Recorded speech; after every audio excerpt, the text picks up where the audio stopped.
전 세계 5,000년 역사에서 단 75년 만에 세계 10대 강국에 들어간 나라는 세계 역사에 없어요. 이것은 기적입니다. 2차 대전이 끝나고 나서 강대국들의 제국주의가 무너지면서 수많은 약소 국가들이 독립을 쟁취하는데, 그때 2차 대전 후에 독립한 나라가 몇 개쯤 되는지 아십니까? 149개국이 독립을 했습니다. 149개국 중에 우리나라가 국민소득 꼴찌였습니다.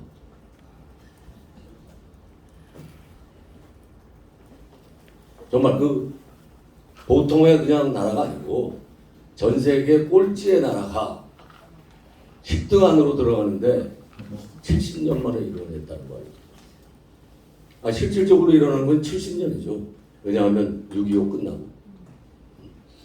그 10등도 독립한 나라에서 1등 아니에요? 예? 그 10등도 세계에서 10등이니까 예. 독립한 나라에서는 1등 아니에요? 독립한 나라에서는 1등이죠.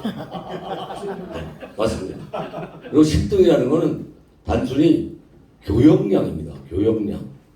세계 무도에서 얼마나 수입 수출을 하고 국제 활동을 하느냐, 그것이고, 군사력으로 말하면 우리나라는 6위입니다.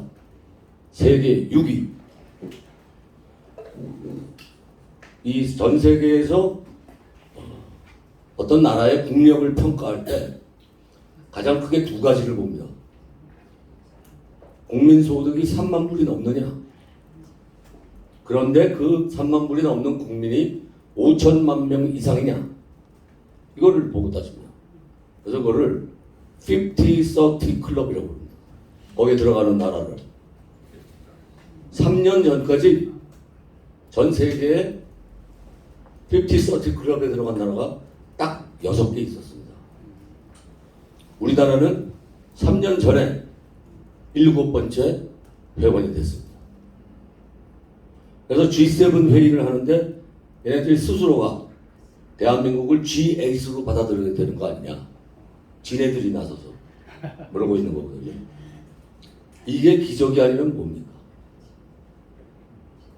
아니 이거는요, 자라나는 세대고 평생을 뛰어서 이 오늘날을 이룬 사람이고 간에 정말 자긍심을 느끼고 자부심을 느끼고 내가 코리안으로 태어난 거에 대해서 무한한 영광으로 생각하고 이래야만 마땅하겠죠. 맞습니다. 네. 오늘 참 가족적인 분위기시고 젊은 분들이 많아서 너무 기분이 좋은데, 70 넘으신 분이 있습니까? 70세. 한 분이 계십니까? 거긴 70세시고. 제가 70입니다. 근데 이 우리나라 경제 발전에 1차적인 발전은 돌아가신 아버지가 이끌으셨고, 선칠이 이끌으셨고, 그 후에 80년대 이후의 경제는 제가 많이 기여를 했습니다. 이 기적의 원천이 어디 있느냐? 이렇게 말을 하면은 대부분의 사람들이, 학자도 그렇고, 경제발전 5개년 계획이라는 것을 많이 들죠. 그리고 60년대 이후를 전부 지칭합니다. 근데 제가 공부를 해보니 오늘날의 발전의 원동력은 1948년서부터 60년까지 이승만 정권 12년 동안에 너무나도 튼튼한 초석을 다 다진 겁니다. 박정희 대통령은 군사 쿠데타로 집권을 했지만 굉장히 현명한 사람이에요. 이 양반은 이승만을 폄하하고 수면 위로 못 올라오게 억압을 했습니다. 왜? 자기 정통성이 무너지니까. 그렇지만 박정희 대통령이 성공한 정책은 99%가 이승만 정권의 정책을 그대로 물려받은 겁니다. 정말 똑똑한 사람이에요. 돌아가신 저희 선칠은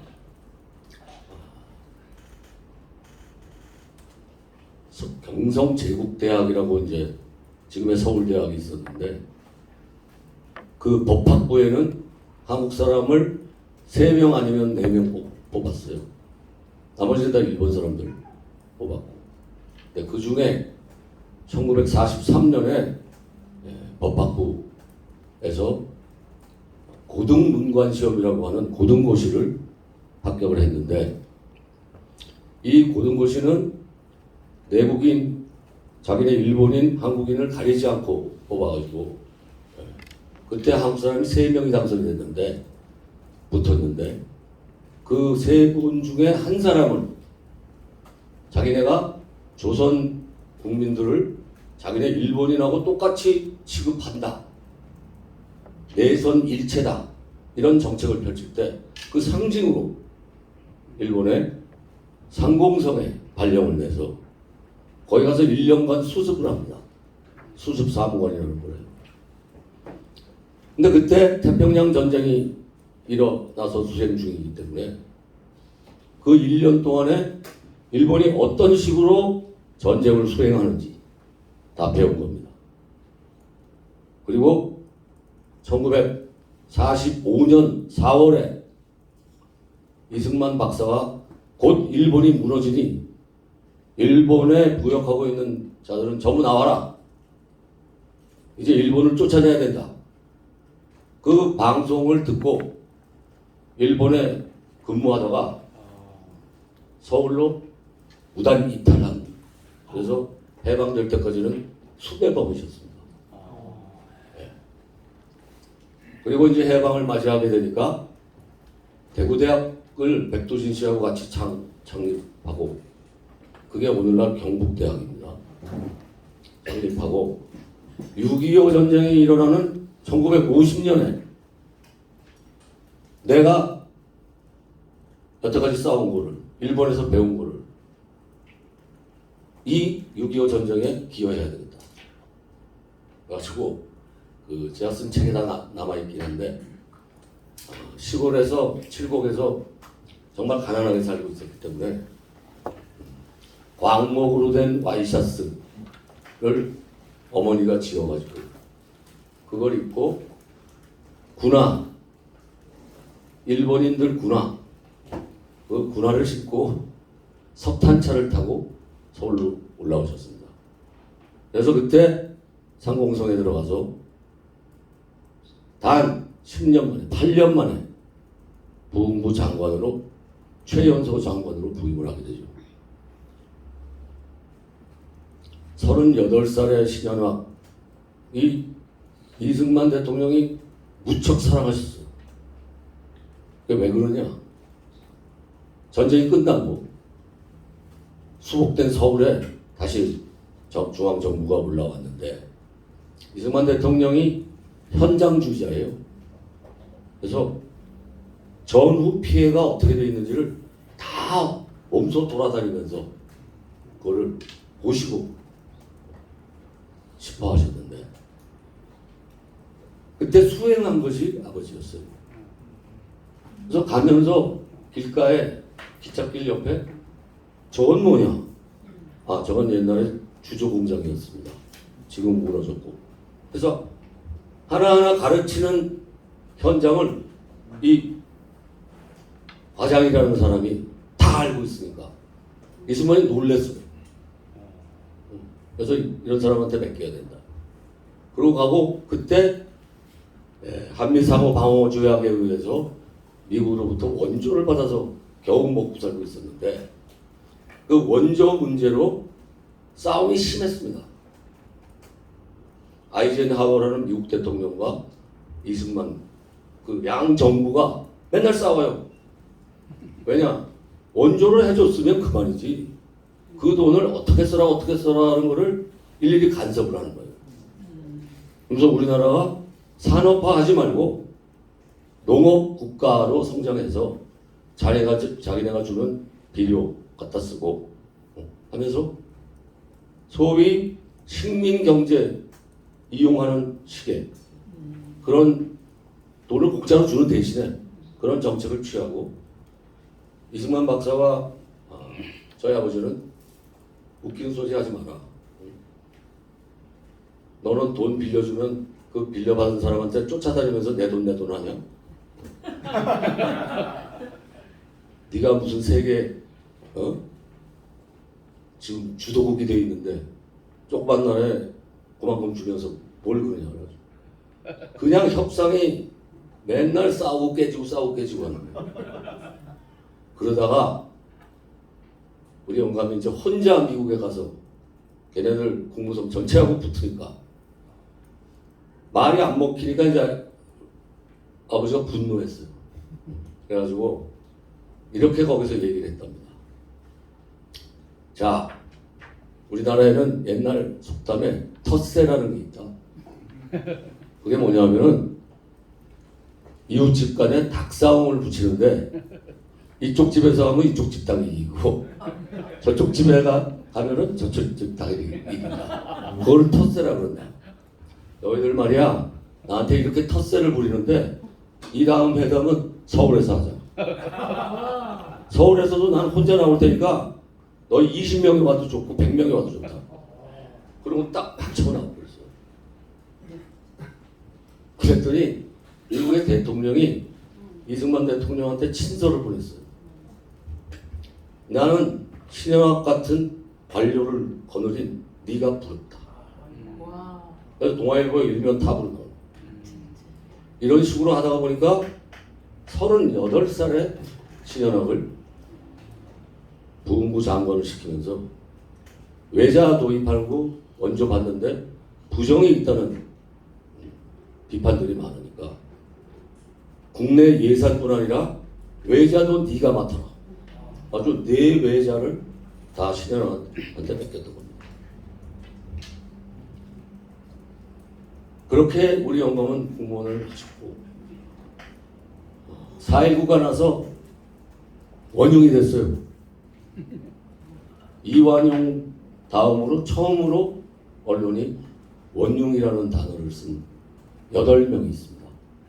그래서 8인의 원흉이에요. 8인의 원흉. 그래서 4.19 이후에도 재판하고 5.16 나고 나서 또 5.16 재판을 하고. 근데 제가 그때 국민학교 1학년이에요. 1960년 1학년이었는데 4월 1일 학교예요. 학기가 3월이 아니고. 신변의 안전을 확보할 수가 없어서 초등학교를 저는 1년 재수했습니다. 네. 그래서 나는 재수생이에요. 그 후로는 재수한 적이 없는데. 근데 그때는 8인의 원흉의 자식이라고 동네에서 놀던 친구들 다 아무도 만나주지도 않고 놀아주지도 않고 학교에 가도 왕따고 매일 싸웠어요. 매일 놀리거든요. 제 아버지는 감방에 있대요. 빨간 벽돌집에 있대요. 뭐 어쩌고 손들 애들이 그러니까 그래가지고 제가 좀 독하게 자랐어요. 아버지 덕에 덕을 본 게 아니라. 그래가지고 제가 4학년 2학기에 해화국민학교 8,400명 학생 전교장을 했습니다. 주먹장을 했습니다. 그래서 젊을 때는 헤어스타일 때문에도 족복 같아 보인다는 소리 많이 들었는데 이 우리나라가 이렇게 된 그 기적에 가까운 일이 일어나는 거거든요. 제가 이승만 기념사업회 회장을 5년을 했는데 근세사를 다 상세히 다시 살펴봤더니 박 교수님만큼은 아니지만 뭐 근래뿐 아니라 옛날부터 발간된 근세사는 제가 다 봤습니다. 무지하게 많이 한 거죠. 그래서 이제 1시간짜리, 2시간짜리 뭐 강연을 위한 PT는 다 있어요. 근데 그 PT를 틀어놓고 강의를 했더니 PT에 제가 묶이더라고요. 화제를 마음대로 할 수가 없어요. 그래서 오늘 올 때는 이 가족 같은 분위기라는 얘기를 듣고 프라이빗한 얘기들을 좀 많이 해야 재미가 있겠구나. 그런 생각에 PT 없이 왔습니다.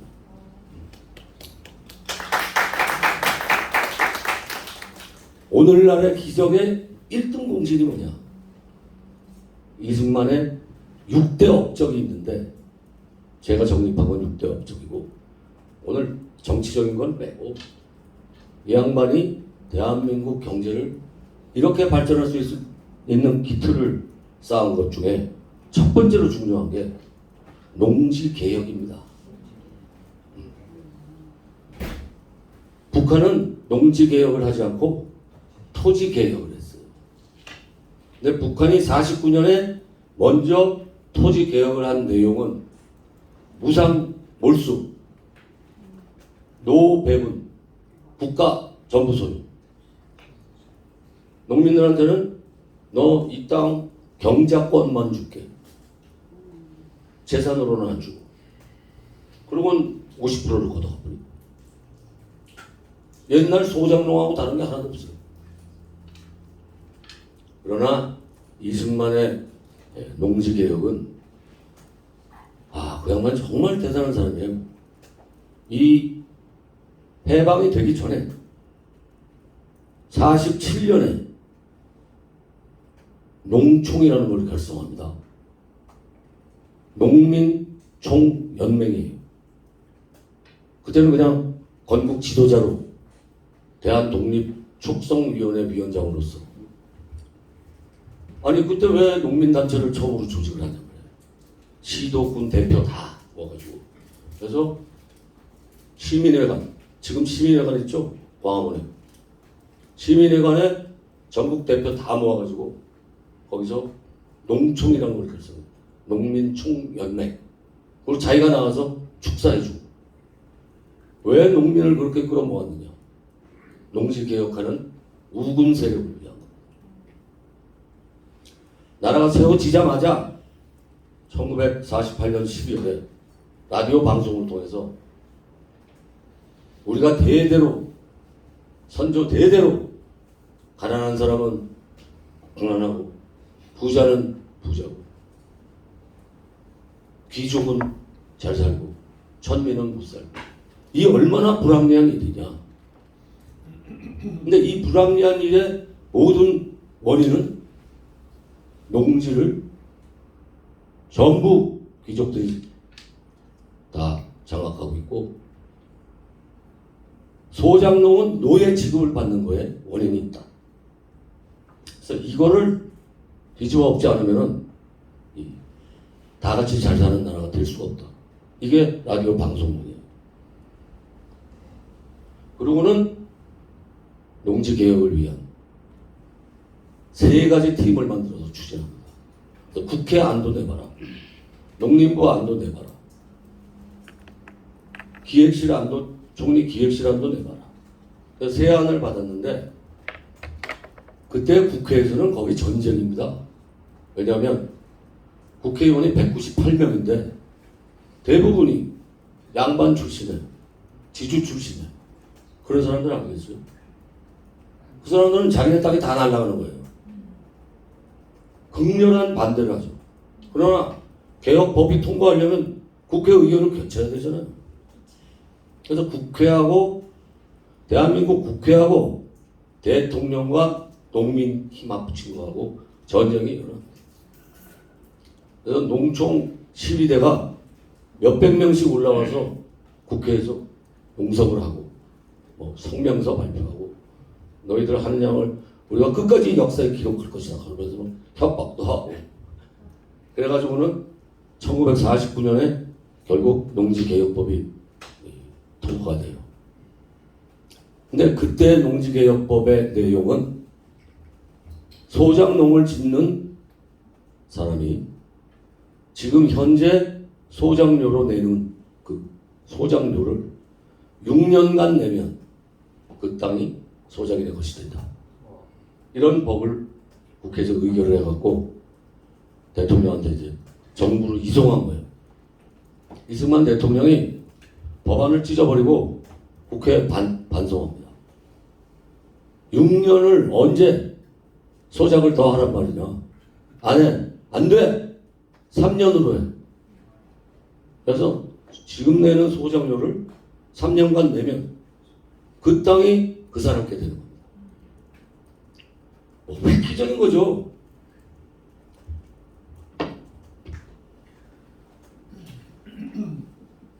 감기가 지금 심하게 들어가지고 감기약을 먹었더니 목이 타네요. 그렇게 되니까 그 법이 통과하는데 얼마나 애를 먹었겠습니까? 근데 충격적인 일이 있어요. 여기에서 고려대학을 창립했던 김성수 씨를 일본 친일파라고 그러는 사람들도 있고 그를 비판하는 사람들도 많습니다. 그리고 이제 나라 세워지고 나서 김성수 씨를 중심으로 한민당을 구성해서 당수를 하면서 정치 세력화했던 것을 비난하기도 하고 이승만한테 협조했던 다른 나라, 다른 당 말고 초기에 한민당은 이승만을 반대했었어요. 야당 노릇을 했었어요. 그래서 그런 걸 했는데 좀처럼 국회를 굴복시키기가 어렵거든요. 그래서 이승만 대통령이 김성수 씨를 따로 만납니다. 당신이 땅이 제일 많지 않소? 당신이 앞장서시오. 옛날부터 당신이 애국한다고 그랬지 않소? 이게 얼마나 중요한 일인지 알 거 아니야. 그래서 막 윽박질러가지고 김성수 씨가 에이 할 수 없다 그래가지고 항복했어요.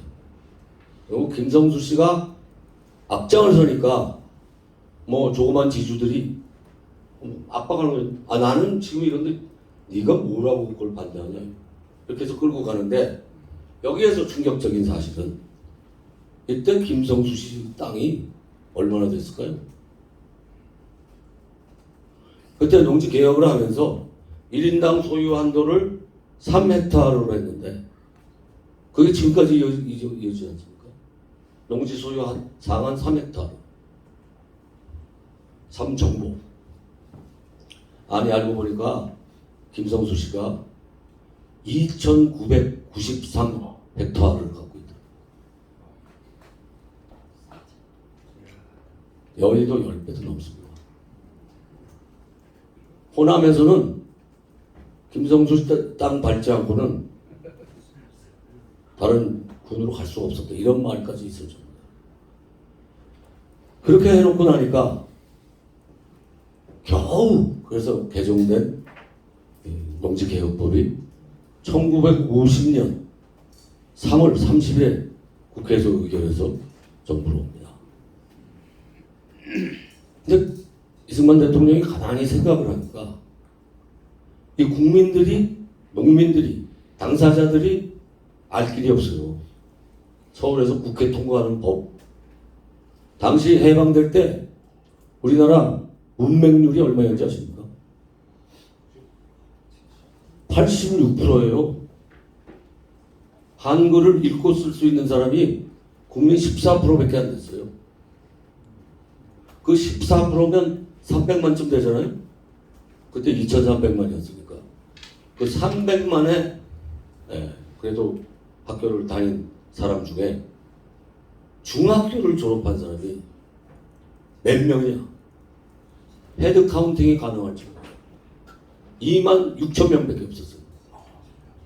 중졸자가. 중졸자 말고 전문대학을 포함한 대학 교육을 이수한 자가 몇 명이냐? 그 2만 6천 명 중에 8천 명이 있었어요. 그럼 나라를 세우려면 당장 의무교육 실시해가지고 49년서부터 초등학교 다 6년제 의무교육 들어가고 하는데 선생하려면 중졸은 돼야 될 거 아니에요. 근데 중졸자가 2만 6천 명밖에 없었어요. 그런 바탕 위에서 나라를 세우고 있었던 겁니다. 그래가지고 이 양반이 정말 고민을 합니다.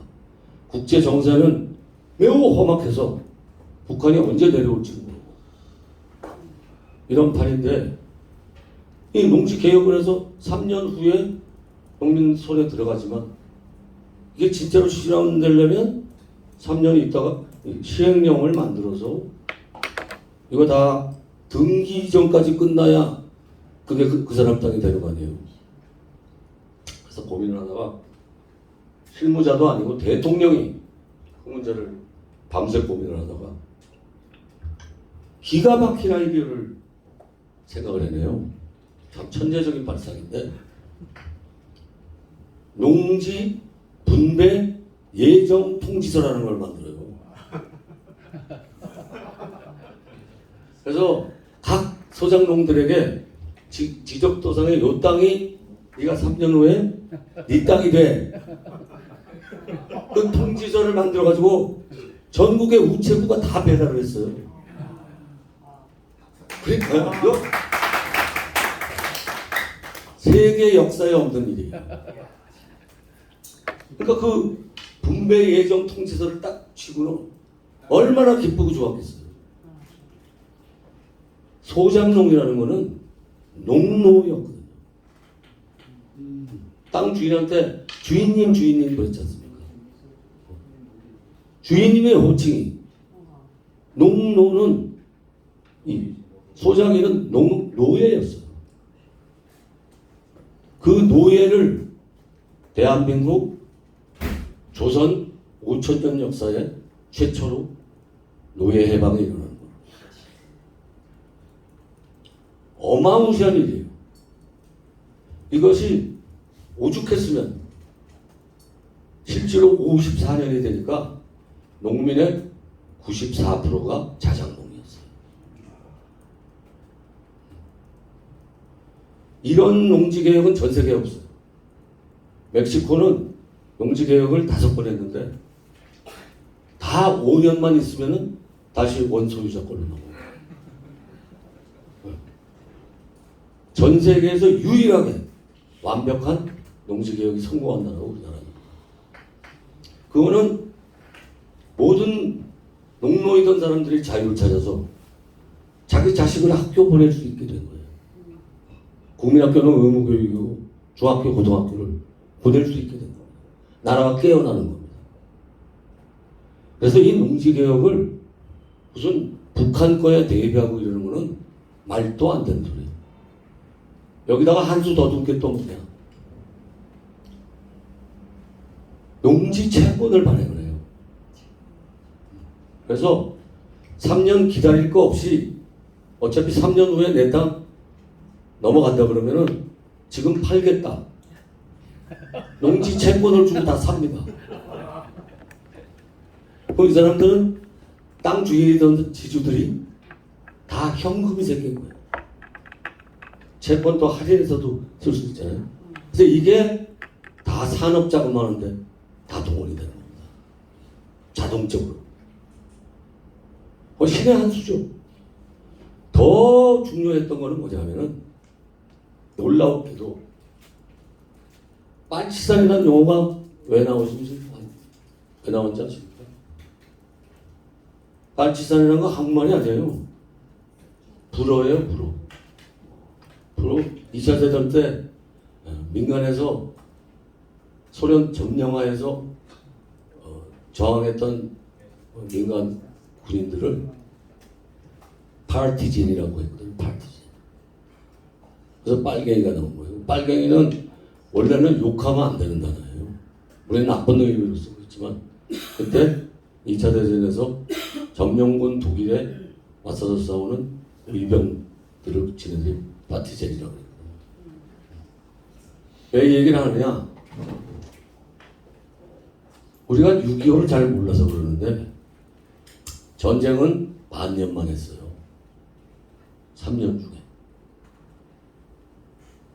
반년에 실질적인 영토 전쟁이 끝이 나요. 그 38선에서 국지전만 이어지는데 그 국지전 하면서 내도록 이 종전선언하고 평화조약 체결하자고 그렇게 싸운 겁니다. 서로. 근데 이승만은 죽어도 안 된다. 이때 통일 안 하면 언제 할지 모른다. 우리는 남한 단독으로라도 북진하겠다. 그래가지고 이제 미국하고 막 싸우는 거예요. 미국은 어떻게든 빨리 끝내려고. 그래서 빨치산 빨갱이들이 우리가 북진함으로써 같이 못 도망가고 남은 사람들이 지리산에 숨어서 빨갱이 노릇을 합니다. 근데 빨치산 빨갱이들이 다 잡혀요. 왜 그러냐? 농민이 협조를 안 해주니까. 우리가 너희 땅 나눠줄게. 공명물 내려와서 농민이 여기 봉기하라 그러는데 내가 왜 봉기를 해? 가만히 앉아있으면 내 땅이 되는데. 그 농지개혁이 6.25를 승리로 이끈 1등 공신입니다. 이건 대단한 거예요. 노예 해방이었고 부의 평균화를 완전히 이룩한 개혁이었고 그것이 6.25 전쟁을 승리로 이끈 원동력입니다. 김구 선생을 막 추앙하고 이승만을 비하하는 그런 분위기가 팽배해 왔는데 그 이유는 아주 간단합니다. 좌파와 북한에게는 최대 원수가 이승만이에요. 이승만만 없었으면 진작에 공산통일이 됐고 6.25도 이겼고 한미 방어 조약도 맺을 수 없었고 그러니까 세상에 때려주게 할 놈이 이승만입니다. 그들은 이승만을 폄하하고 짓밟는 게 자기네가 승리를 향하는 길이라고 생각하거든요. 그래서 이승만이 폄하되고 있는 겁니다. 태어나지 말았어야 할 나라, 그게 우리나라입니까? 태어나지 말았어야 할 나라는 북한이죠. 근데 남한에 있는 정치 일선에 있는 사람들이 우리나라를 자기네들이 태어나지 말았어야 될 나라니 헬조선이니 이딴 소리들 하는 거는 다 그 사람들 빨갱이에요. 솔직히 말해서 확실한 빨갱이입니다. 문재인 빨갱이입니다. 저는 지난 5년 내도록 문재인 빨갱이라고 외쳤어요. 심지어는 문재인한테 민형사 소송을 걸었습니다. 저는. 뭘로 걸었느냐? 제주 4.3 사태 기념식에서 문재인이 한 추모사가 있는데 언론이 별로 안 다뤘어요. 추모사를 했다까지만 방송이나 언론이 다뤘는데 내가 그 추모사 전문을 입수해서 봤더니 이건 뭐 대놓고 나는 빨갱이다. 아니 그렇게까지 대한민국 대통령이 이런 말을 할 수가 있는가 싶을 정도예요. 제주 4.3 사태라는 것은 남한만의 자유민주 정부 수립하는 50 총선을 방해하기 위해서 제주도에서 박근영 조선노동당 당수가 이렇게 폭동이거든요. 근데 거기 희생자들을 두고 문재인이 추모사에서 이렇게 말을 합니다. 여기 제주 4.3 사태로 희생된 분들은 우리가 지금 간절히 꿈꾸고 있는 것을 조금 미리 나서 주장했다고 해서 북한으로부터 탄압을 받고 희생된 분들입니다. 이게 무슨 정말 만두 옆구리 터진 소리입니까 이게. 우리가 간절히 염원하고 있는 게 공산통일이란 말 아니에요. 이런 말들을 정권 중에 다 했어요. 언론이 장악되니까 보도가 안 됐을 뿐이지. 그래서 나는 이 문장 뜻이 이거냐 답변해라 하는 민사소송과 손해배상 다 같이 걸어서 수를 걸었습니다. 2016년 8월 16일에 검찰청 앞에서 기자 다 모아놓고 했습니다. 방송이고 신문이고 한자도 안 났어요. 상황이 그랬습니다. 이 공산 세력의 침투 상황은 절대로 무시해서는 안 돼요. 반국가 세력이거든요. 내가 며칠 전에 윤석열 대통령이 자유총연맹 기념식에 가가지고 발표한 걸 보고 속이 다 시원했어요. 정말 한국의 지금 현실을 있는 그대로 얘기해요. 그걸 두고 어쩌고 저쩌고 하는 인간들은 말갱이에요. 예. 부인할 수 없습니다. 야당 당수가 어떻게 중국 국장급 대사한테 찾아가서 우리 욕하는데 맞장구 치고 앉아 있습니까? 이거 안 되는 거예요. 국민이 깨우쳐야 돼요. 우리 책임이 큽니다. 그리고 박정희 시절, 전두환 시절까지는 독재라고 욕해도 돼요. 욕해도 되죠. 민주화하자 그러는 거 맞아요. 근데 그 시기에 우리나라 경제가 세계 기적을 이루면서 성장했거든요. 그건 그것대로 인정을 해주고 비판할 건 비판해야 된다. 저는 그렇게 생각을 합니다.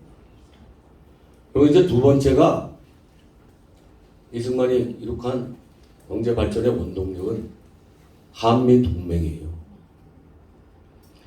그걸 이제 한미 상호 방위 조약이라고 그러거든요. 근데 뭐가 도대체 상호입니까, 상호? 응? 미국이 전쟁하면 우리가 파병해요? 근데 얼마나 절묘하게 그 조약을 체결했나 하면은 문구 하나하나를 이 대통령이 다 붙이고 썼어요. 그리고 밀어붙였고. 무슨 얘기냐 하면은 일방적으로 우리나라에게 유리한 거예요. 미국은 유리한 얻는 것이 하나도 없는 조약이에요. 그래서 법학자들, 국제법학자들 이런 사람들이 한미 상호 방위 조약을 평가하는 딱 한 센텐스의 문장이 있어요. 나 이거 정말 잘 정리했다고 생각하는데, 세계 역사상 강대국과 약소국이 맺은 조약 중에 일방적으로 약소국에게만 유리한 조약.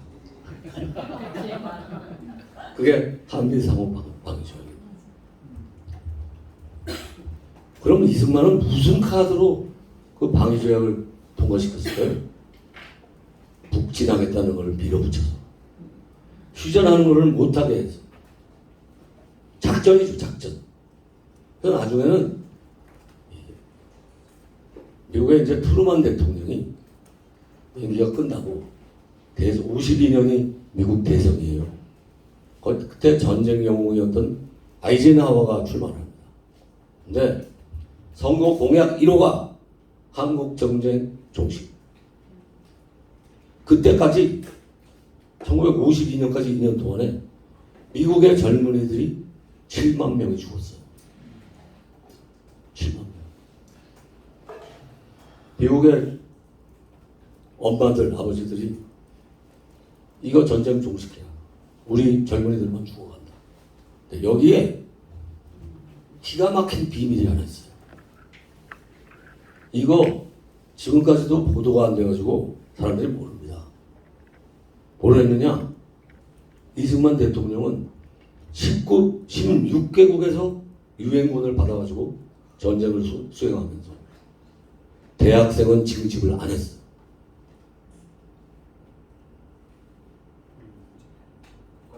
다른 나라는 대학생이고 뭐고 다 왔는데 재학생은 징집을 안 했어요. 왜냐?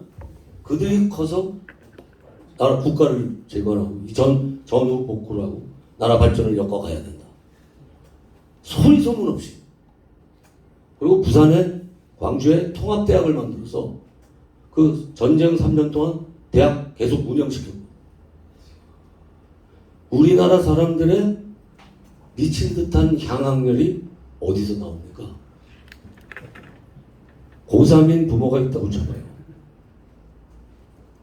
대학 들어가면 군대는 현재 4등대 떨어지면 징집대에서 전쟁해야 되죠. 그러니까 죽기 살기로 대학을 보내는 거야. 생각을 해보세요. 학원이 문제겠어요? 요새 강남 학원이? 땅 팔아서 공부시키는 겁니다. 야, 정말 그걸 뻔뻔스럽게. 다른 16개국 군인이 와서 다 죽어가고 미군 젊은 애들 7만 명이 죽어가고. 대단한 배짱이에요. 방공포로 석방이라는 거의 의미를 아십니까? 방공포로 석방이라는 게 왜 이승만이 대단한 조치를 한 거냐? 평화협상 안 한다는 거예요. 종전협상 못 하겠다는 거예요. 왜냐? 원래 전쟁이란 게 종전선언을 하고 피스 협상을 맺을 때는 그 실천의 첫 발이 포로 교환이에요. 이제 더 이상 싸울 거 아니니까 서로 포로 돌려주자.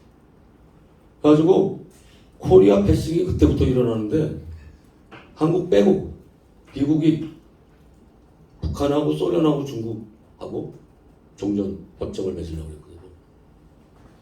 그랬더니 이승만이 사흘 후에 포로 교환한다는 통보를 받고 방공포로 포로지만 방공주의자들 무조건 석방해버린 거예요. 협상이 진행되지 못하다. 그때 북한 포로를 7개 수용소에 수용하고 있었어요. 근데 그때 수용하고 있는 포로가 3만 5천 명이에요. 북한 포로를. 문재인이 컸다는 거제도 수용소도 마찬가지입니다. 그 수용소에서 일제히 한날 새벽에 비밀 작전을 수행해가지고 2만 7천 명의 방공포로를 석방했는 거예요. 네. 자, 생각해 보세요. 한국 군인은 그때 10만도 안 됐어요. 전부 나머지 유엔군이에요. 비군이고. 그 수용소 누가 지켰겠어요? 유엔군하고 한국군이 같이 지키고 있었어요. 근데 그거를 약속한 그날 저녁에 이승만 대통령 헌병대장한테 명령을 내렸었고 일제히 짜가지고 7개 수용소에서 저녁에 막걸리를 풀었어요. 자, 그래서 외국 병사들 유엔군을 다 막걸리를 취할 정도 강제 막 먹이고 그러고는 새벽에 딱 하는데 만약에 걸렸잖아요. 뭐야 이거 하고 외국 병사가 나서면 최루탄을 썼어요. 그 최루탄이 뭔지 아십니까? 고춧가루예요. 고춧가루. 고춧가루를 얼굴에 던져가지고 재채기하게 만들어서 제압을 했어요. 그래서 사상자가 거의 없었어요. 정말 무슨 어디 영화를 찍어도 대단한 영화가 나올 소리입니다. 방공포로 석방을 했더니 막 전 세계가 난리가 났어요. 난리가 났어요. 이승만 저 때려 죽일 놈. 우리 자식들은 다 죽어갔는데 종전 안 하려고 석방해버리고 그래서 미국에 항복을 한 겁니다. 그래서 동아시아 태평양 동아시아 이 차관부가 이승만한테 와서 도대체 뭘 해주면 평화협정, 정전협정 사인할 거냐? 이승만은 배가 아주 불러요. 난 못해. 북진이라도 할 거야. 계속 그러는 거예요. 그러면 이제 그 차관보가 그러지 말고 세계 정세가 있고 다들 이제 원하는데 당신은 혼자 지금 고집을 피우고 있다. 그런 얘기하면 갑자기 돌변해가지고 너희 미국 나쁜 놈들 말이야.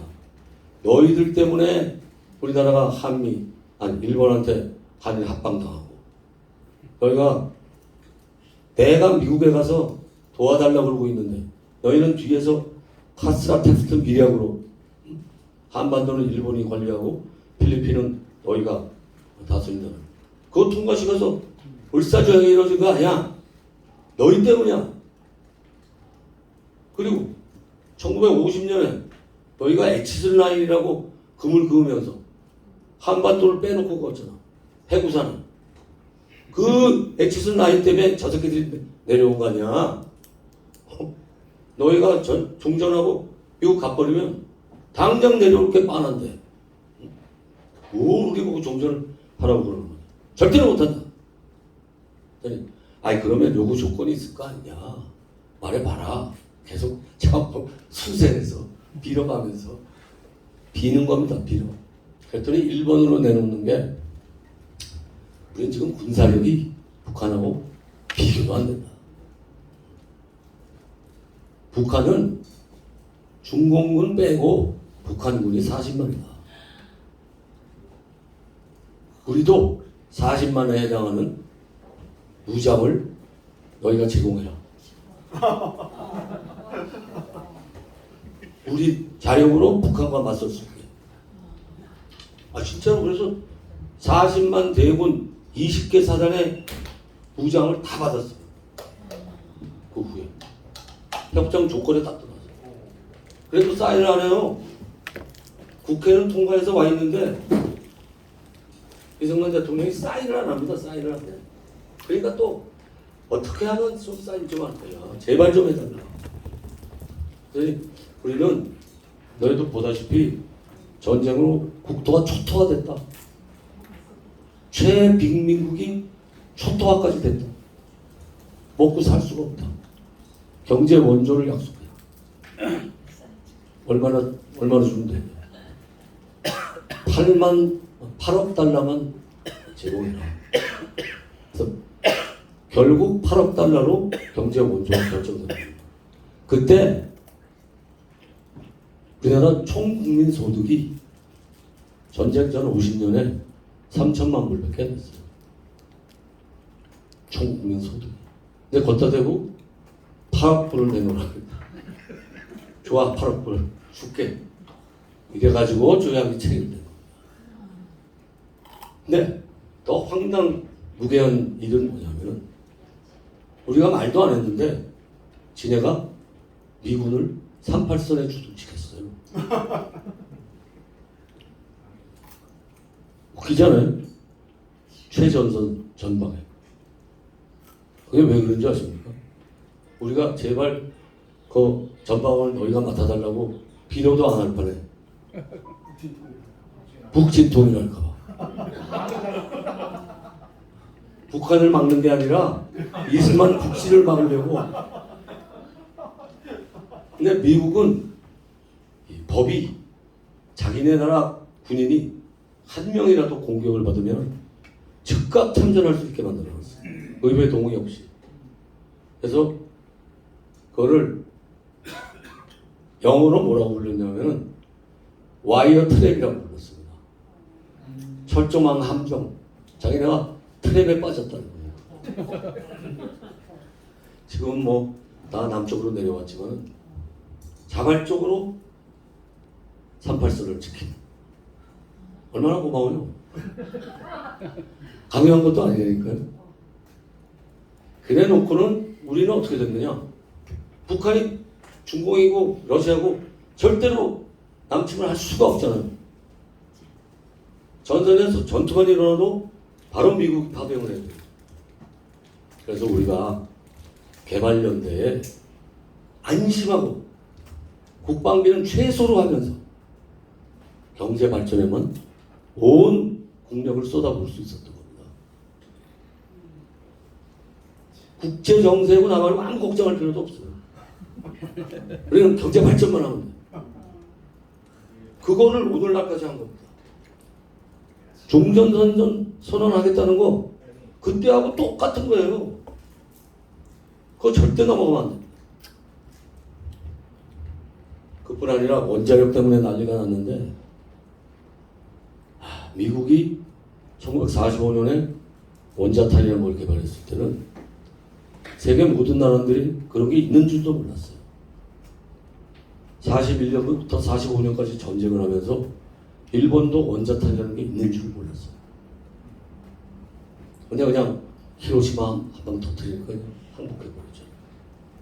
이승만 대통령은 우리가 전후 복구 5개년 계획을 세워서 5년간 복구를 하고 58년에 전후 복구 완료 선언을 했습니다. 그리고 그때부터 산업발전 3개년 계획, 1차 계획, 2차 계획을 6개년 계획을 2년 동안 만들어요. 세계의 석학과 우리 자연 전부 동원해서 그 6개년 계획을 수립한 게 제 선친입니다. 네. 아이러니하게도 그 6개년 계획을 부문별로 띄어서 매주 국무회의에 보고를 했었는데 마지막 보고가 4월 19일이었습니다. 60년 4월 19일. 국무회의는 그때는 의결 기관이에요. 부서를 다 하고 심의 기관이 아니라. 그래서 참 아이러니하지 않습니까? 4.19 난 날에 우리 경제발전 6개년 계획을 국가회의에서 세우셨던 거예요. 4.19 난 다음에 민주당 정권은 지리멸렬해서 이거를 좀 손을 봐가지고 5개년 계획이라고 지네가 만들었다고 발표를 해요. 근데 1년도 안 가서 1년 만에 5.16 혁명이 일어나면서 박정희가 집권하잖아요. 그래서 감옥에 있던 영감을 사면을 합니다. 사면을 해서 헌법에 있는 경제과학심의회 장관급 상임위원으로 또 임명을 하고 이제 연도가 바뀌었으니 산업발전 3개년 계획, 6개년 계획을 완성해 주십시오. 그렇게 해서 경제발전 5개년 계획이 출범하는 겁니다. 61년부터 할 계획을 62년으로 한 해만 늦춰가지고 6개년 계획이 5개년 계획이 되면서 우리나라 경제발전에 가속이 붙는 거죠. 박정희 대통령이 정말 똑똑한 거는 이승만 대통령이 추진했던 거는 전부 다 그대로 했어요. 예를 들면 산림 녹화나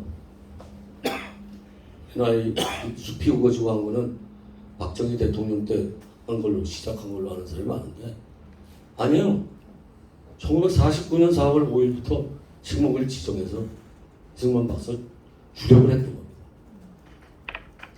그래서 그 후에 경제발전 5개년 계획이 7차 계획까지 갑니다. 저는 5차 계획부터 참여를 했죠. 5차 계획이 만들어질 때는 1980년. 80년이 되니까 이미 국민소득이 3,000불 넘고 많이 자랐어요. 그래서 이제는 계획경제가 아니라 이게 민간 자유경제로 가야 되겠다. 그래서 계획 이름을 경제사회 발전 5개년 계획. 그래서 김영삼 대통령 때까지 7차 계획까지 가는 겁니다. 1차 경제개발 5개년 계획은 돌아가신 선친이 있고 5차, 6차, 7차 계획은 제가 중요한 파트를 맡아서 했습니다. 그리고서 이제 우리나라가 급속도로 성장을 하니까 경제학자들과 경제기획원 다른 이제 관료들 간에 대논쟁이 일어나요. 뭐냐? 균형 발전할 것이냐? 집중 발전할 것이냐? 거기서 이제 재벌 논란이 일어나는 겁니다. 근데 균형 발전을 추구해서 성공한 전례가 없어요. 다른 나라. 그러니까 이게 어느 정도 불균형과 피해를 보는 계층이 생기겠지만 집중 발전을 할 수밖에 없다. 그래서 미래 산업으로 일컬어지는 것들을 분배했었습니다. 그러니까 한국화약은 화약하고 무기에, 삼성은 설탕, 이런 식으로 산업을 배분했어요. 그러다가 보니까 재벌이 탄생하게 된 거예요. 근데 이제 소득이 많이 올라가니까 사회적 욕구가 들끓고 있었거든요. 그 불균형 성장을 하는 거에 대한. 그래서 박정희 대통령이 자기 집권 말기에 이게 정제가 제대로 가고 있는 건지 1977년 은행 이자율 42%입니다. 인플레가 일어나서 연간 42% 인플레를 77년에 기록하게 돼요. 근데 우리가 그때는 복지는 성장을 다 말아먹는 거다. 그래서 가능한 복지 투자는 미루자. 이게 대세였거든요. 그런데 73년에 난데없이 민간에 있던 신앙을 박정희가 다시 부릅니다. 네가 보건사회부 장관을 좀 맡아달라. 전공이 원래 부흥부고 경제정책이 있는데 보건사회부 장관을 맡아달라. 이 불균형화되어 있는 사회적 배분을 개선하는 걸 좀 맡아달라. 이렇게 받아들여요. 아주 그때부터 전 세계 제도를 2년 동안 샅샅이 조사해가지고 1977년에 의료보험 제도를 도입한 거예요. 그때 의료보험을 실시하고 의료보호 150만은 전부 무료 해서 이 저소득 계층의 불만을 풀어줬기 때문에 다시 성장 탄력을 받아서 80년대에 기적의 성공을 할 수 있었다. 다 학자들은 그렇게 봅니다. 그래서 얘기가 이제 이렇게 사실적인 대로 들어가면 끝도 없는데 시간이 됐어요. 그래서 질의 답변으로 들어가겠습니다. 궁금하신 거 있으면.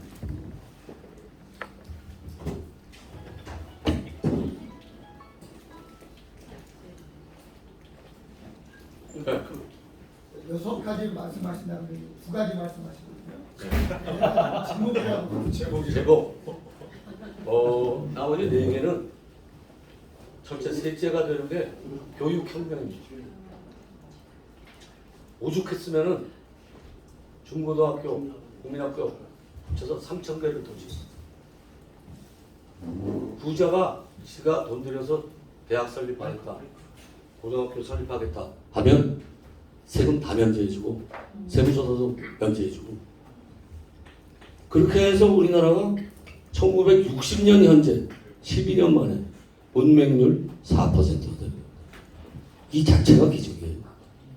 그리고 8,000명밖에 없던 전문대 이상 졸업자 스탑으로 8,000명밖에 없던 그 인력을 1960년에 매년 10만 졸업생을 배출하는 대학교 체제로 가는 거예요. 이건 전부 경제 발전의 원동력이에요. 산업 인력을 키우는 거. 58년에 원자력 도입합니다. 원자로를 미국에서 수입해다가 학생들 서울대생을 공대생을 미국에 유학시키고 대전에 원자력 연구소를 설립해서 그때부터 우리나라가 원자력을 들어갔어요. 그러니까 우리가 지금 원자력을 수출할 수 있게 되는 거죠.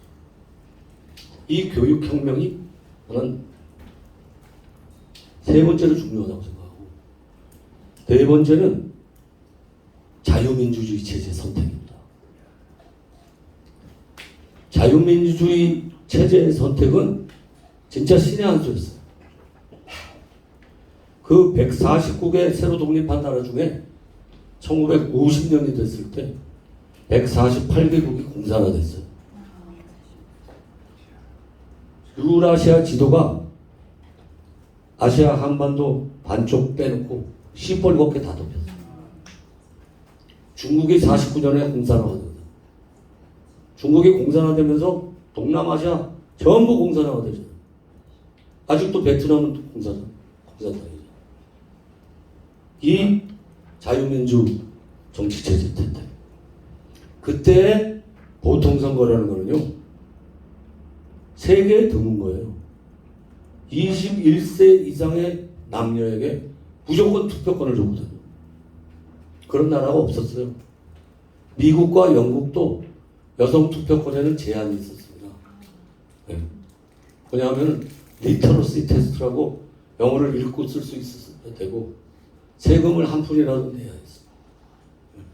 아니면 결혼해서 남편이라도 내든지. 근데 우리나라는 문맹 여부, 재산 여부, 출신 여부 아무것도 가리지 않고 투표권을 줬거든요. 지금 우리나라가 이렇게 여성 파워가 센 거는 오로지 이승만 덕분입니다. 우리나라 여성들은 정말 잘 태어난 거예요. 오죽하면 다른 나라 사람이 농담으로 이럽니다. 우리는 다 남자 여자 인종이 있는데 너희 나라는 인종이 하나 더 있다며.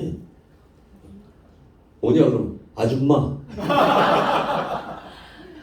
아줌마는 아무도 못하거든요. 여자들은 진짜 고마워해야 돼요. 이승만이 하와이에 가서 독립운동하면서 한인 기숙학원을 해서 한인들을 이제 교육을 했는데 그때 1913년에 남녀공학을 했어. 그때 노동자로 갔던 그 한인 교포들은 딸 낳으면 버렸어요. 버려지는 애들이 많았어. 그 길거리에 버려지는 애들 다 주워다가 교육시키고 남녀공학시키고 참 대단히 깨인 사람이에요. 그러면 다섯 번째는 뭐냐? 제가 아까 말씀드린 농지개혁입니다. 아니, 농지개혁은 들어갔지. 그 다음에는 종교의 자유를 부여한 겁니다. 그 양반 크리스찬이었지만 고집하지 않았어요. 종교 모두 누구나 자유롭게 선택할 수 있게. 거기에다가 그리스도교는 부흥도 시켰죠. 우리나라에서 처음으로 이승만이 군목이라는 걸 만들고 형목이라는 걸 만들고 형무소에 다 목사 배치하고 군대에 다 예배할 수 있게 하고 그 제도를 도입했던 거예요. 우리나라 크리스티애니티가 이렇게 늘어난 거는 그것도 이승만 덕이에요. 거기까지. 네. 또 자유롭게 질문. 네, 손들고 질문.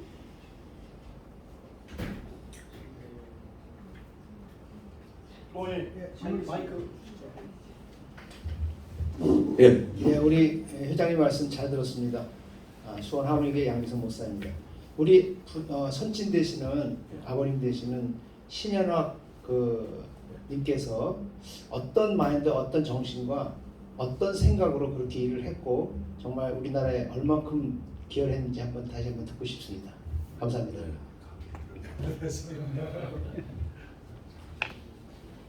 제한 시간이 있으니까 짧게 얘기할게요. 저희 할아버지가 고조 할아버지가 시골에 아니 서울에서 벼슬을 하다가 낙향을 해가지고 증조 할아버지는 또 사업을 해보겠다고 그러시다가 쫄딱 말아먹었어요. 그래서 저희 친할아버지는 고을 원림의 서동으로 들어가서 독학으로 해가지고 대한제국 공무원이 됩니다. 근데 일제시대에 이제 1920년에 태어난 아버지가 경성제대 법대에 합격을 하게 되니까 일본 고등고시를 하라고. 근데 우리 영감은 내가 왜 일본에 종사하느냐? 못하겠다. 그래가지고 고향 칠곡 외관에서 빨리 내려오라고. 왜 그러냐 그랬더니 할아버지가 단식에 들어갔대. 그래서 한 달을 단식을 하셨어요. 아주 독한 할아버지. 내가 뒤로는 이제 물이랑 뭐 이런 건 좀 할머니가 어떻게 그렇게 뻔한데. 근데 하여튼 그 압박에 아버지가 일제 고등문관 시험을 치게 됐어요. 그로 인해서 공무원 생활이 시작된 거죠. 근데 6.25 때 전쟁이 난 거를 보고는 내가 일본 군수정에 1년을 수습했는데 우리나라에 전쟁을 수행할 줄 아는 사람이 한 명이라도 있었냐. 그러니까 일본 군화 구두발 떠벅떠벅 불면서 석탄차 타고 서울에 올라가서 상공부 과장으로 들어가서 그때부터 이제 하는데 그때는 부패고 나발이고 있을 수가 없대요. 잃어버린 나라 찾아가지고 다 부서지고 무너지고 참혹한 전쟁터 위에 새로 나라를 건설하는데 다 이 양철 책상 거기에 오포 하나 쓰고 밤새우면서 그래서 사무실에서 자면서 다 일했답니다. 그리고 무슨 원조금을 다 무슨 뭐 부정부패로 빼돌리고 이런다는 식의 후세에서 비난을 하는데 참 그 사람들은 무식한 사람들이에요. 왜냐? 원조를 돈으로 준 건 한 푼도 없습니다. 전부 물자예요. 비료, 빌, 밀가루 이런 것만 줬거든요. 그거 어떻게 뺑칩니까? 그래서 부정부패가 그리 커질 수가 없어요. 더군다나 56년 선거에서는 삼선 선거에서는 야당 당수가 부통령이 됐어요. 대통령하고 부통령을 따로 뽑았어요. 대통령은 이승만이 됐는데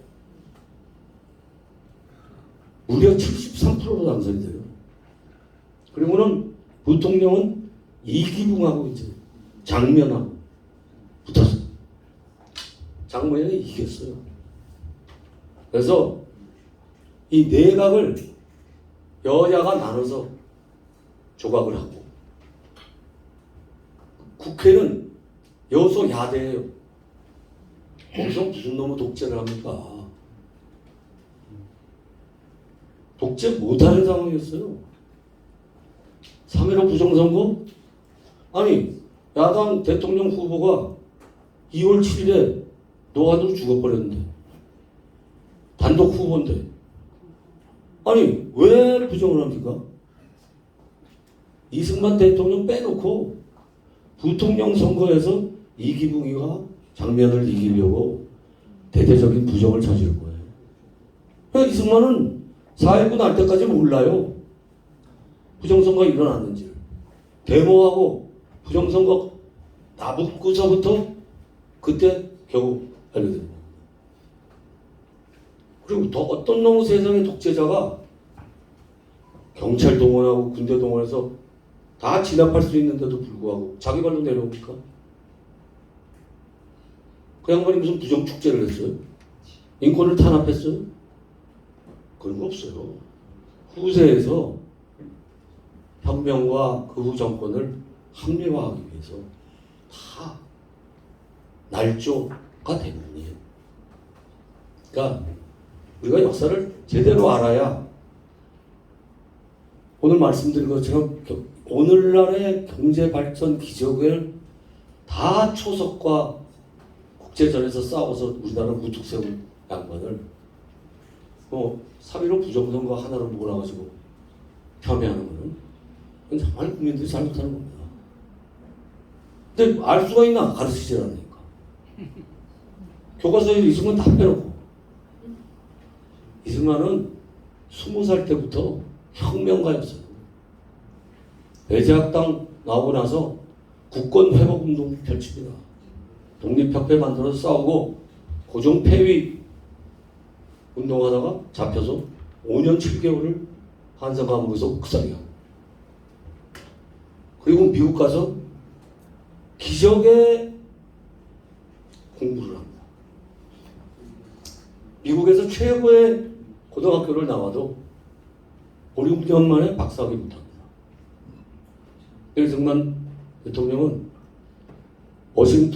조지 워싱턴 유니버시티 2년 만에, 하버드, 프린스턴 3년 만에, 5년 4개월 만에 미국의 최고의 대학을 졸업을 하는 겁니다. 얼마나 노력했겠어요. 아르바이트해서 벌어가면서 그 5년 동안에 대한민국 독립을 지켜야 된다고 강연하러 다니느라고 170번을 강연을 합니다. 170번. 강연을 하고 강연에서 찬조금 받은 걸로 생활을 합니다. 평생을 그렇게 사는 분이에요. 우리 아버지는 그런 이승만 박사가 이제 한없이 존경스러웠던 거죠. 마지막으로 일화를 말하면 우리 아버지의 경험에 의한 일화인데 1960년 1월에 미국 대사가 교체됐어요. 근데 그 교체돼서 새로 오는 대사가 맥카낙이라는 사람이에요. 이 맥카낙이 대사라는 사람은 CIA 출신이에요. 그래서 중남미의 반미 국가 정권을 얻고 친미 국가로 전환시키는 것을 전문으로 하고 있던 사람. 미국이 맥카나기를 보낸 거는 이승만을 없겠다라는 의사가 들어있는 거예요. 한국인 사람들 다 뭐가 뭔지도 모를 텐데 이승만은 그걸 알고 있는 거예요. 그래서 신임장을 제정하러 이승만 대통령한테 맥카나기를 데려갔습니다. 그때는 부흥부가 건교부, 경제기획원, 외자관리청 역할을 다 하고 있었기 때문에 또 원조를 하니까 부흥부 장관이 배석을 했대요. 그래서 신임장관을 들어가서 제출했더니 이승만 대통령이 책상에 가지고 안질배기 탁자, 고려 있고 탁자, 낮은 탁자 거기 앉아있다가 일어서지도 않고 앉아서 몇 분간을 그 메카나기를 많이 쳐다보더래요. 그러니까 점점 불안하고 당황하고 이런 사태가 일어날 거 아니에요. 그래서 배석한 저희 아버지도 깜짝 놀래갖고 안절부절을 하고 있는데 갑자기 딱 그러더래요. 미스터 메카나기, I don't need any penny of your money. Take and go. 대단히 강렬한 일.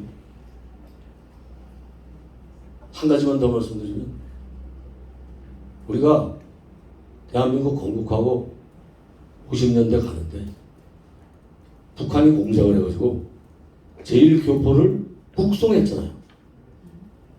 일본 정부가 허용했잖아요.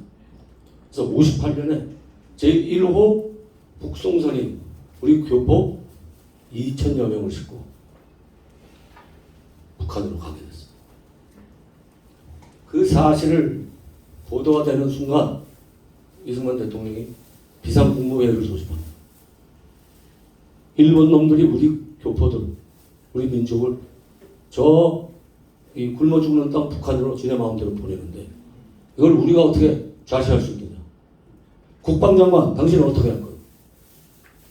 상무부 장관, 당신은 어떤 조치를 할 거예요? 다 그치더래요. 그럼 당장 일본하고 단교를 하면 우리가 먹고 살 수가 없는데 장관들이 난색을 표명하니까 이런 자존심도 없고 애국심도 없는 형편없는 사람들하고 때려치고 나가버리셨어요. 나가서 통영에 있는 해군 기지 별장에 가서 걸로 가버렸어. 아예. 그래가지고 장관들이 의논을 하는 거예요. 야, 이걸 도대체 어떻게 해야 되냐. 당장 국교를 끊으라 그러는데 지금 부산항에는 일본에서 수입하는 배들이 다 떠 있는데 이걸 어떻게 말리냐. 아주 막 하루 종일 끙끙대다가 당시 국방장관이 요한을 냈어요.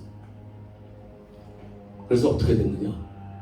육해 공군 참모총장을 다 데리고 상공부 장관하고 부흥부 장관하고 내려가서 그 창원 별장에 내려가고 저희가 저희끼리 회의한 결과를 보고 드리겠습니다. 해군 사령관 보고하세요. 저희는 즉각 해군을 출동해서 38선에서 북한으로 넘어가는 북송선을 포획하겠습니다. 그랬더니 그 다음에 그러면 공군사령관은 어떡할 거예요? 우리는 대마도 공습 계획을 세웠습니다.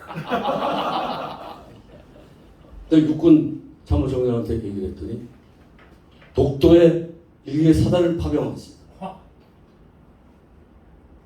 상무장관은 어떻게 할까요? 내일부로 교육을 중단하겠습니다. 그랬더니 이승만 대통령이 그래 그 정도는 해야지. 그래 여러분들 심정은 알았는데 우리가 그런 극단의 조치는 할 수가 없으니까 두고 봅시다. 멋있는 대통령 아닙니까?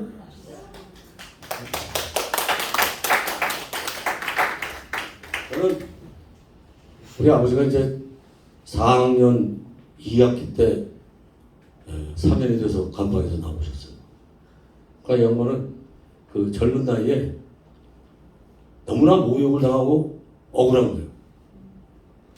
그래서 재판을 하면서 폐 결핵이 걸려가지고 서울대학병원에 이제 치료차 나와 있는데 그동안에 발행됐던 신문들을 재판 관련 신문들을 다 가져와라. 가지고 훑어보니까 자기가 진술한 거는 하나도 제대로 한다고. 전부 멋대로 자기가 하지도 않은 말을 막 잘못했습니다. 이런 식으로 다 해놨더래. 야, 그래가지고 이 양반이 다시 감옥에 가면서 아들이 나한테 시킨 게 왜 자기가 받는 재판마다 녹음기를 네가 들고 와서 다 녹취를 해. 그래서 그때 릴테이프 녹음기가요 한 15kg 했어요. 두 손으로 이렇게 들고 이러면서 걸어가야 돼. 그래서 그걸 나는 다 녹취했었어요. 그리고 이제 처음에는 할 일이 없을 거 아닙니까? 시간이 많아요. 그러니까 매일 저녁 식사를 보통 2시간, 길면 3시간이에요. 나는 골목에서 놀다가도 들어와야 되고 무슨 과외 공부가 있어도 못해. 불러도 밥상머리에 앉혀놓고 자기 살아온 얘기 뭐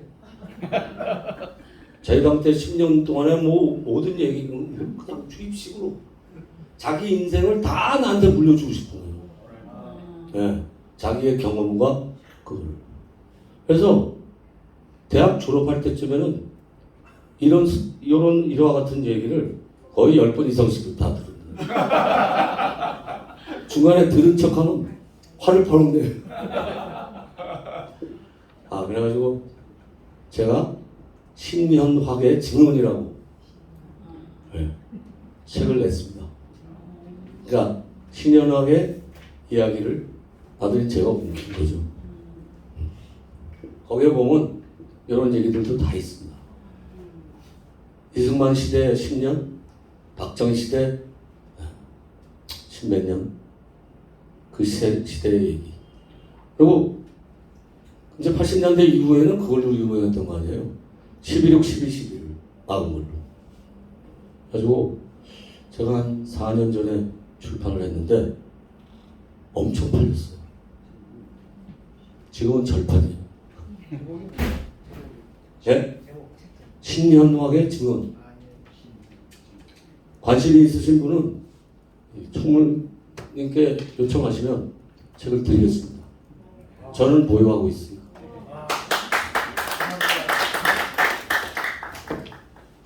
시간은 다 된 것 같은데. 예, 짧은 질문 한 번만 혹시 있으신가요? 예. 예. 그러면 더 궁금한 게 많기 때문에 저희가 책을 받는 걸로 해서 오늘 일정을 마무리하고 40권 보내주시면 예. 박수 하겠습니다. 마지막으로 축하를 하나 받고 싶습니다. 1917년 6월부터 마이크 17년 6월부터 21년 12월까지 4년 반 동안 이승만 기념사업회 회장을 했습니다. 문재인 정권 시작에서부터 끝까지 제가 다 아무도 안 하려고 그러니까 그래서 많이 싸웠는데 그 절실한 과업이었던 이승만 기념관을 윤석열 정권이 짓기로 했습니다.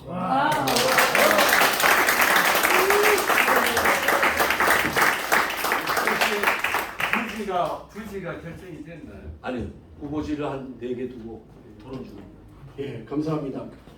더 묻고 싶은 게 많지만 조금 전에 말씀드린 것처럼 그 내용은 신원학의 증언을 통해서 저희가 볼 수 있도록 그렇게 하겠습니다. 그 기념사진 찍고 그 다음에 5시까지 휴식시간 갖고 이후 프로그램 진행하도록 하겠습니다. 저기 앞으로 나와주시면 함께 사진 찍을 수 있도록 하겠습니다. 아이고 이렇게 직접 들으니까 생생하니 좋습니다.